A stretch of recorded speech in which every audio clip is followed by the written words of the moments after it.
Ladies and gentlemen, thank you so much for tuning in to this episode of Nerdy for 30's Review Preview, this time covering the months of November and December 2022. We're going to start off with a recap, spoiler-free, of course, of all the things that we covered in the month of November on the pod. Then we are going to talk about some things that we watched in November that we didn't talk about in the pod that we feel like deserve to get a little bit of recognition. Then we're going to tell you what we're going to cover in the month of December. Tim, you ready? I'm ready, man. I'm excited. I love a little review preview. This is where you get to let loose, goof off a little bit, and just have some fun. Have some fun with the listeners, guys. Let's go. I like it. It's just us talking. Hey, so first off, let's talk about the first movie we covered in November. It was Black Adam. This came out in October, like right at the tail end. We didn't get to it until the first week in November, which I feel like at that point, everybody who was going to see it saw it. Yeah. How long do you think the tail is on this movie? I think it's done.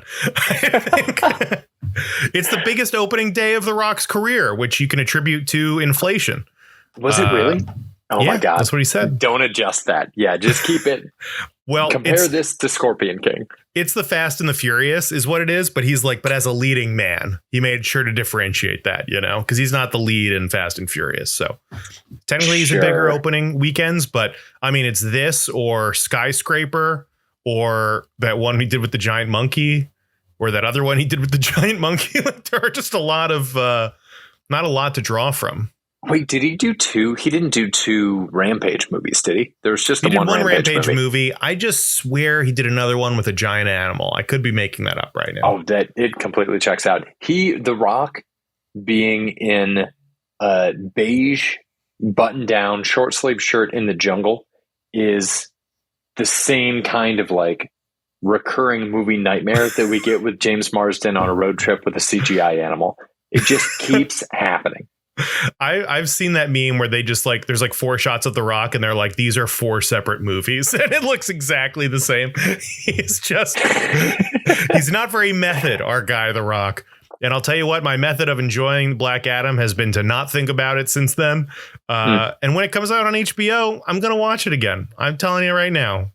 I'll watch it again for the fight scenes at the very least. And but I feel like this could potentially be a movie that's like better after, like you and I both have a Batman versus Superman affinity for Batman versus Superman, which I think was initial dislike. And then over time, I've seen that movie like 6 times. I really like it now. And I think maybe it could fit in that category if it fits in at all. Or I watch it one more time and then never think about it. I haven't thought about it since we did the podcast, to be honest. I'm not looking forward to it. But one day I'm going to open up HBO Max. It's going to be there. And I'll take a little quick little peek-see, a little look-see. You're going to watch it. You're going to see 2 scenes with Pierce Brosnan playing Dr. Fate. You're going to be like, this movie's great. Oh, yes. It'll be a great, like on in the background movie. Where you're like, Pierce is on screen, time to pay attention. And then you like go back to cooking or whatever you're doing. Oh my God. I will probably not ever watch it again. I would never sully the great name of Batman v Superman by comparing it to Black Adam. Yeah. I'm done. I'm out on Black Adam. You're done? Yeah. When does the new Shazam movie, does that come out this year or next year? Who cares? Because he's going to be in it. I mean, yeah. Yeah, I mean, I don't know. It's insane that they're just doing 2 simultaneous characters that have 0 relationship with each other. But I mean, they're clearly building it up. They have to be. They're foils for each other. They have to be. But now they're both good guys, so whatever. Who cares? No, not trying to spoil anything. Have you thought about RRR at all? Yeah, absolutely. Just in terms of like how visceral the emotion is that movie is able to conjure. Because one of the big things, we talked about this a little bit on the podcast for RRR, but there's definitely like a different style that you see in international film that you don't typically see in American film. And it's something that's like, I feel like the easy thing, it's dismissed really frequently as like, oh, this is bad. When you see one of those clips on Reddit pop up of like an action scene from an Indian movie and they're making the best of what they can with like After Effects and green screens and doing something that like doesn't look totally polished in the way that we're accustomed to see from Hollywood. But if you look at what's actually happening, it's incredible. Like, it's so cool. And I think it's too easy. People brush that stuff off as being like funny because it is more similar to what we normally see from cheesy American movies. But I mean, like, any kind of the like green screeny, anything that looks a little bit like lower budget than what we would normally see in US stuff, just the story in this one is so stellar and so phenomenal. And like all of the emotion that is Conjuring is just so pure that I feel like this is a great gateway to kind of get past that, like get past those hangups and watch more stuff from like lower budget versions of Hollywood in other countries. What do you think? Do you think about it a lot? I do think about it a lot. I think about the fights a lot. I think about the relationship between the main characters a lot. I've listened to the music a lot. Their relationship is fascinating. I mean, you know, we have some movies coming up next month that are, one of my favorite movies coming up next month that may show off a certain buddy cop relationship that I think about constantly, and just kind of trying to fit those two into that mold. It doesn't seem to work, but there's still like such a great contrast between them. And I just love it. I think about how talented those people are, everyone involved. And to your point about like the green screen or whatever, and like the effects are low, it feels like their priority, at least in that movie, is like just to be the best entertainment that they can possibly be. And entertainment is the priority and everything else is secondary, but it's entertaining. You like laugh, you cry, you're like, holy shit, I can't believe that happened. It's like a roller coaster that if you think about it too hard could fall apart, but the ride is great. The ride is great. And who cares? Isn't that what you want? Don't you want to go to a movie and have an experience? This movie was an experience. I wish more movies were like this. You phrased it so much better than I did. You like bullseye exactly what I was like circling around. That's the pod. Wow. Yeah, that's our relationship. That's our. Oh my god. Yeah, dude, it's great. The story totally rips. I love it. What a phenomenal movie. Watch it if you haven't. Split it up. Make it one day, but split it up. Get yourself a refill on snacks and popcorn. Maybe get an icy in the middle, and you're gonna love it. Top notch. What else did we cover? After that was Wakanda Forever. Right? Yeah. Yeah. I don't think I could have said that weirder if I wanted to. I have been thinking about this movie. I'll say I've only been thinking about the Submariner. Oh, okay. And I just seeing more about him and like the actor and like, I don't know what it means for people and things like that. And just like the meaning behind it and some of like the rewrites and things they did like with it, like how they came up with the ideas too, which it sounds like this is like Ryan Coogler's idea to like come up with this. They did all this research and stuff on it and just to shape that character. And I think that's fascinating. I think it's fascinating. I mean, every time I see a poster, I'm like, it sucks that Black Panther sucks, but we have the Submariner now. So that's cool. That's kind of all my thoughts on it. Oh, Black Panther sucks. Awesome. Submariner's sick, dude. I can't wait for more Submariner content, honestly. So good. I was thinking about it. I'm trying really hard to figure out a way to phrase this so as to not spoil anything. There is, I'm not actually going to spoil anything. So if you're listening to this and you hear me start saying something that seems dicey, I promise I'm not going to say anything that's going to ruin it for you. The ending of this movie is like the ending when we get to the ending that exists of the character in the narrative space of this film, the Submariner. It is fitting in such a way where I was really worried about the outcome of this character and other characters. And obviously this is a different take on Namor than we've specifically seen in the comics, but I know that Namor, he's such a huge figure in the comics that you want to think that there's a certain kind of insurance that certain characters have, but then, you know, Marvel also plays fast and loose with some characters that go on to be big in the comics, end up getting killed off really quickly, and some characters that are really minor in the comics end up being like huge deals in the movies. I mean, look at M'Baku. Like, that's a super minor character in the comics that is like a really vital part of Wakanda in the movies. So I was really worried because it didn't seem like they were pulling punches with what was happening with Namor and the battle between Talokan and Wakanda. But I was really satisfied with how it ended. I think everything was like really true to the character of Namor. I think it is a wonderful setup. I won't go any further. I kind of wish I want to be nicer about this movie. I think we came out really hard on it. We barely talked about any of the Talokan stuff on our pod. I'm tempted to do like a little extra like bonus thing, maybe when the DVD comes out or something, where we talk a little bit about it, because I think there was a lot of good that we did not even touch on in that movie. I think there is. I think the whole Submariner world is great and awesome. And I think we compared and contrasted to Aquaman a little bit, and how they do a really good job of like separating and distinguishing that character. Because that like the name of his place is like changed, right? Like isn't the Submariner just in Atlantis?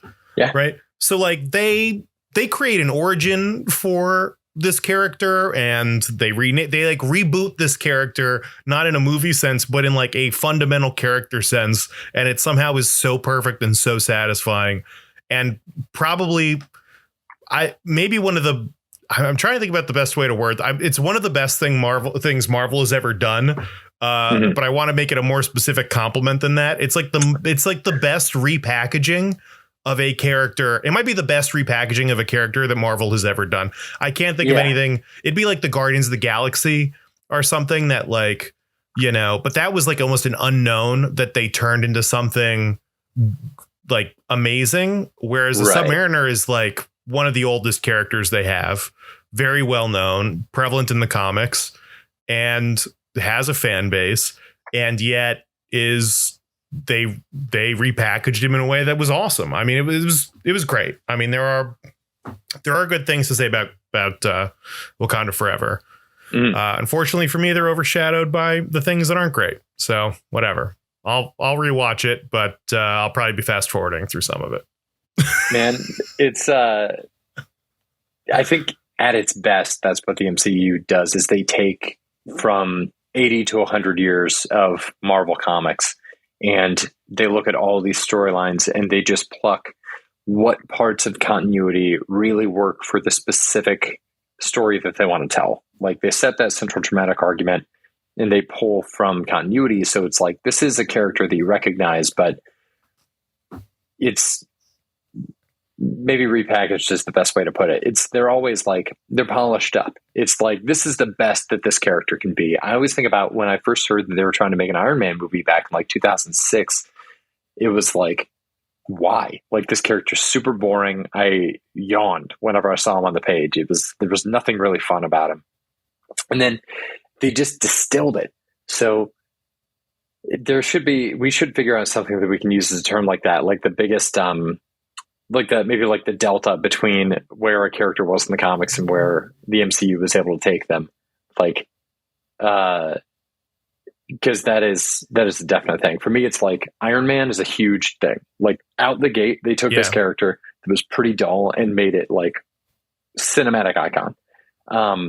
Even insofar as like Black Panther, like all the stuff they did with Black Panther, it drew a lot more closely from like the Reginald Hudlin run and stuff. I don't know. It was still better in the movies. And then you see something happen when that goes on, where they end up going back into comics and changing it to be more like the movies, because it's like, they figured it out. Like Fury. I think Shang-Chi is another big one. And Shang-Chi is up. You're right. Shang-Chi might be the number one for me. Shang-Chi is probably number one. Namor is in the conversation. Yeah. Shang-Chi, I think, is in more Guardians of the Galaxy territory for me, because knew nothing about him, did research. They like tried to highlight old comics of him. It's a nothing character. It's I don't know. I think it was also like used for like stereotypes. Like his villains were kind of like awful Asian stereotypes. And it was kind of a nothing character that they turned into something truly awesome. So that's great. I was listening to this pod on like The Town from like the Ringer and Puck, and that's pretty great. It's like in like Hollywood gossip and like ratings and movies and things like that. And they were talking to a guy from Marvel who was like describing their like movie making process and how they essentially have like a Marvel compound, like a whatever the Marvel office is. And when somebody signs on to do the movie, they basically ask them to move into the Marvel offices and like work out of there. And these guys are like very hands on. And so there's people on the Marvel team when they say, hey, we're going to do the Submariner, whoever, or even I think this is after Iron Man, but for Iron Man as an example, they read all of the people become specialists on Iron Man and they read all of Iron Man's content, like every single thing. And then they pluck out the things that stood out to them from this run and then essentially rebuild the character. So they're doing the things that are like Iron Man makes so much sense. If you think about it, if you think about the Avengers and who could like be the face of it, it makes so much sense. He's like a human being. He's like they reboot him almost like Batman or something like that. Like he's a human guy. He's rich. He's got hubris. He's got this like, alcoholic thing that he goes into in the comic books.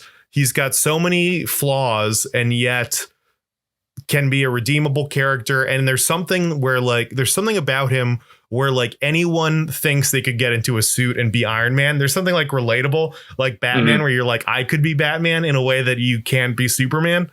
And it's like the perfect idea. And they somehow distilled all those thoughts and like rebooted the character. And it was super interesting.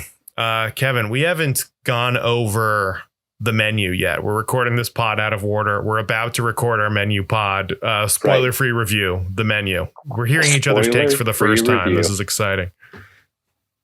I think it's really good. And I think I wanted it to be great. I think it's really good though. Yeah. I loved it. Yeah. It was awesome. I was into it the whole time. I think you said something before the movie about like, oh, it peters out a little bit. And I totally get that. I'm probably just now saying things that we're about to rehash on the pod for it. I totally get that viewpoint, but also I was in it the whole time. I really liked it. That movie I've been thinking about a lot. I mean, I just saw it like a few days ago or whatever, but I've been thinking about it nonstop. It's fascinating to me. I thought it was so good. What's his face? Whoever the main actor is for that, insane. Oh, Ray Fiennes. I know nothing about that guy. He is incredible. I'm like, I have to find more things that he's in because he's insane. He's phenomenal. Wait, yeah. I mean, he's Voldemort. In he's Harry Potter Voldemort? movies. Yeah. Oh my God. Just picture him without a nose. He is. I used to do that with everyone. Just so you wouldn't be afraid of public speaking. Yeah, exactly. Naked, no nose. Right. Because like, the nose is like the close of the face, right? Glasses, nose. Yeah, people will say glasses are the nose are like the close of the face, but no nose, no glasses. So you're really just putting the cart before the horse. Mm-hmm. No nose. Well, that's no nose, the naked is, face. What's holding what up? Are your glasses keeping your nose from floating away, or is nose keeping your glasses from falling off? Yeah. What do you do if you don't have a nose? One of my favorite Ray Fiennes roles is in Grand Budapest Hotel. He's the I don't know that he's the protagonist, but he's like the driving force of the Grand Budapest Hotel. And he is just magnificent in that movie. He is so charming.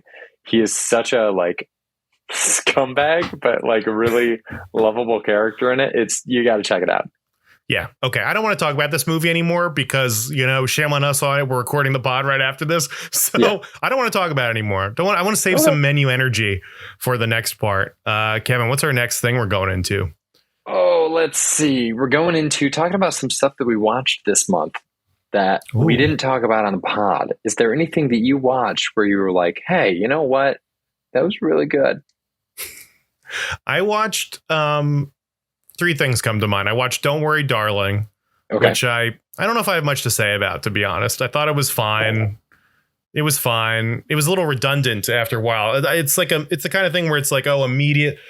I'm not a fan of these movies where things are weird and you don't know why. And you just don't. The whole purpose of the movie is that things are weird and they just don't tell you what's going on. And then the last 5 minutes, they're like, okay, here it is. And you're like, okay, cool. So how was I supposed to enjoy any of this movie then if I had no idea? Shit was just happening, and it's cool in hindsight to be like, whoa, that's why I sat through 2 hours of shit just happening.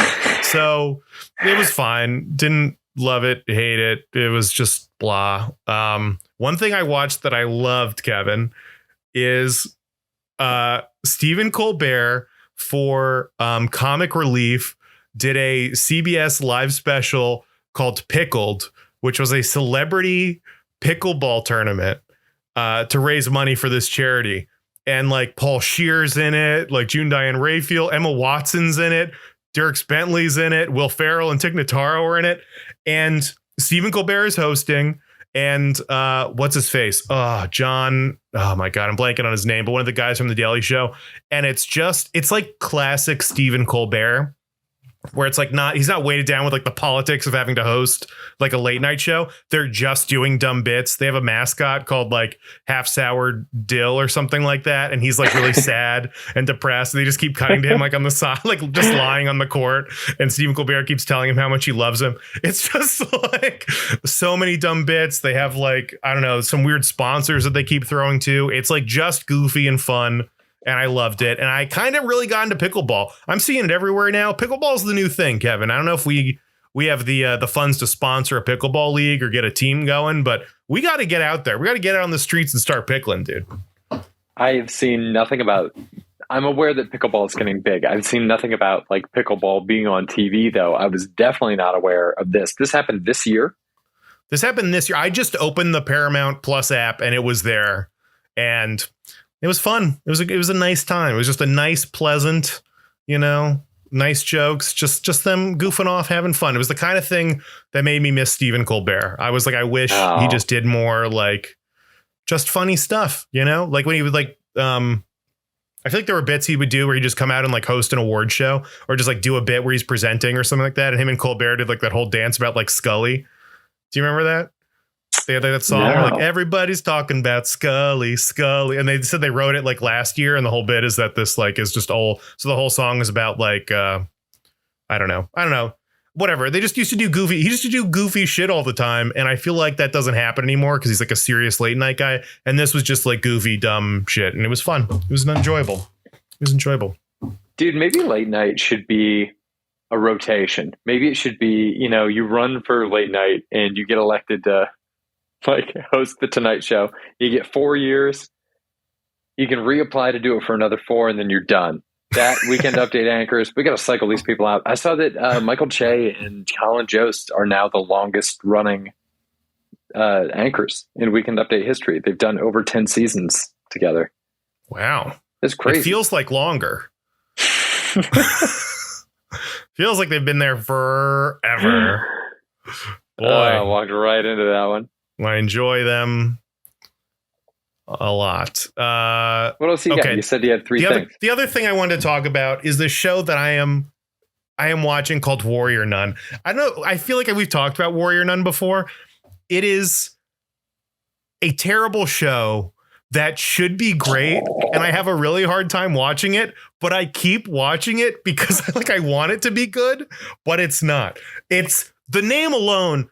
A Warrior Nun, I'm in. I was like, this is going to be the greatest show ever, right? First episode of this, you're like, because it's like an intersection of like mythology and like magic and superpowers and stuff like that. First episode is these like nuns. They're like this underground, like elite fighting force. And they're like fighting the devil, or they're fighting. I don't even know who they're fighting, to be honest. But these are nuns that are trained as warriors who go out and fight like ninjas. And they're fighting demons and doing exorcisms and stuff. And it seems very cool. And they have this object called the halo, which I guess is like an angel's halo. And it's in the back of like this warrior. The warrior nun is like a chosen person to carry the halo. And she's mortally injured. She's dying. Somebody cuts the halo like out of her back. And then like the place gets ransacked. They have to hide the halo. So they put it in a dead body, and the dead body comes back to life. And that's the girl who is like the protagonist of the show. And now she's a warrior nun, and she's like not religious at all. And they're like trying to get her to be the warrior nun and like do all this stuff. And she doesn't want to, reluctant hero stuff. She is also currently dating Chris Evans. So there's a lot of juice. There's a lot of juice in this squeeze, dude. And it just kind of peters out. It's a lot of meandering. It's a lot of talking, no action. It's very unsatisfying. I mean, there is a closeted character this season that I think is going to find love, and that keeps me coming back because I am rooting for it. But really, there's a lot to hate about it. It's not good, but it should be. It should be good. It's so fun. The premise is insane. I love it. You look so confused. It took me until the moment you said that she's dating Chris Evans to realize that this wasn't an anime. Oh, no. This is like this is an action thing. And I just opened Netflix to like see the name, or I just Googled it to look at the cast, and it says drama, which I think is probably not what it was supposed to be. But then like drama is what it is, but it shouldn't be a drama. It should be like an action. It doesn't even say action. There's not enough action in it, but it should be good. And it's so dumb. It's a lot of like characters, like, you know, they're like, whoa, Gabriel, what happened? And he's like, I can't tell you that yet. And it's like, why not? And they're like, oh, because our writers are bad, and I have to tell you in like 2 episodes.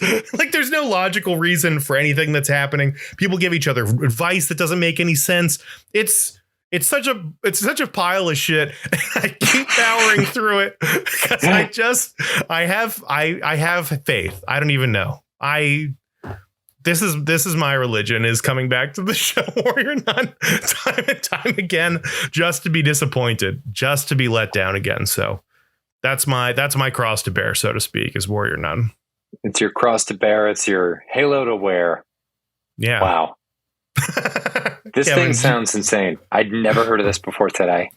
Yeah. It's check it out. Watch the first episode. You'll see everything good and bad that could have happened in it immediately. That's a good pilot. It's the thesis for the whole show. I love it. There's a lot of, especially because like in the second season, there's a lot of like characters like, oh, like they beat a bad guy or they beat a good guy and they're like, oh, I should kill you, but I won't. And then it's like, oh, fuck you guys. Like, I get it. Like, why even do this? Why even get them in that situation if you're just going to let them go?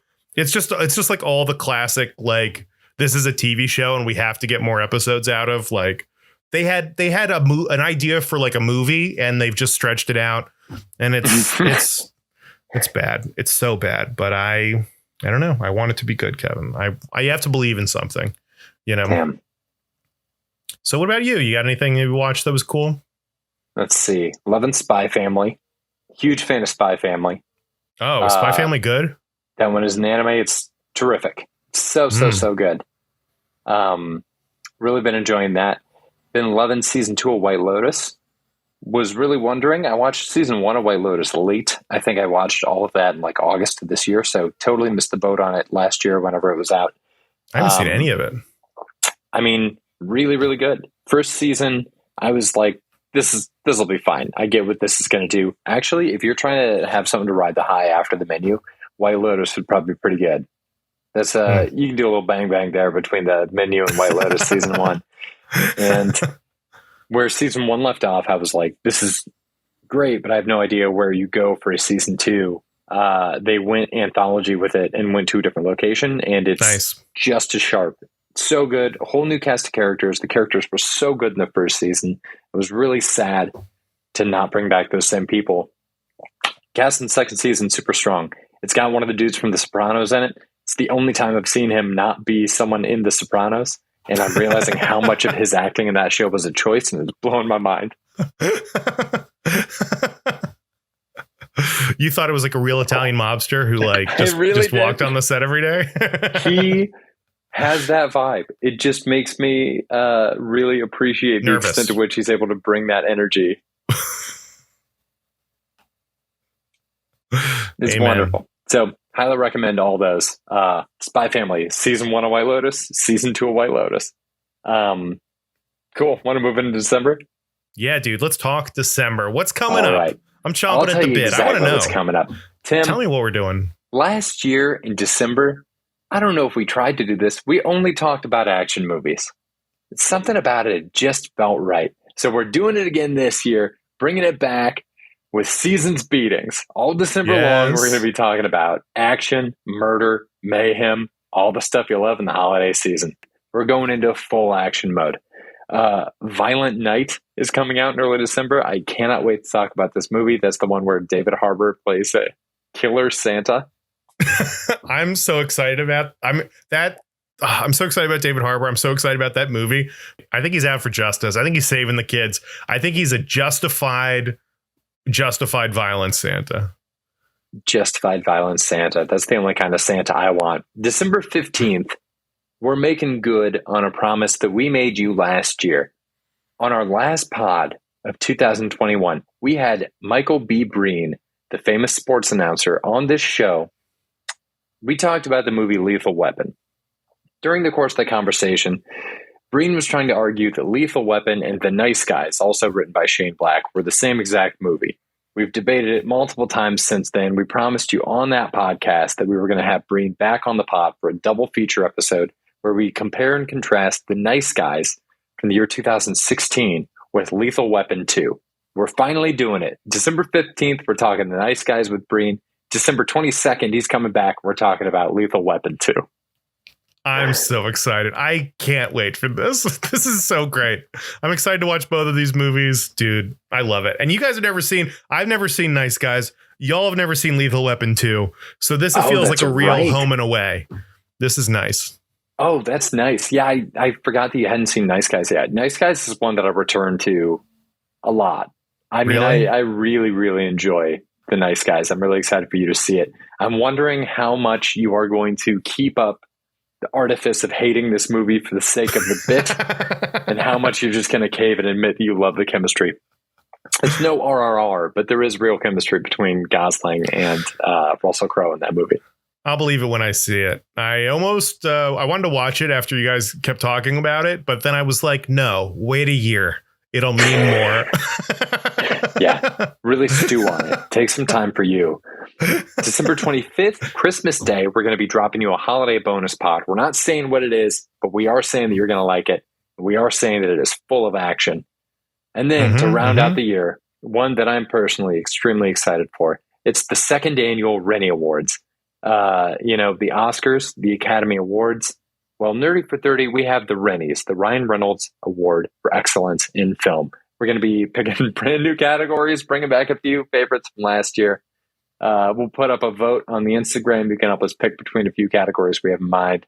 I'm stoked, Tim. Yes. I am so stoked. Those are some of my favorite episodes last year. I'm excited we're bringing it back. We've decided to make it. I think we did it like Oscar season last year. We're trying to make it like an end of the year big finale episode. We're going to be, some thick boy episodes for the Rennies. And if you have any like suggestions of categories that you'd like us to do, please let us know. Send them to us. We're going to be picking a couple fan sourced categories to add into the rotation. And boy, oh boy, I'm pumped. I can't wait. This is a banger. We might be biting off more than we can chew in this month, Kevin. This is We might be. We're putting it all on the line for our listeners this month. I can't wait. 6 big episodes. Also, you know what? I'll say this. This is one thing the Rennies has that the Oscars can't touch.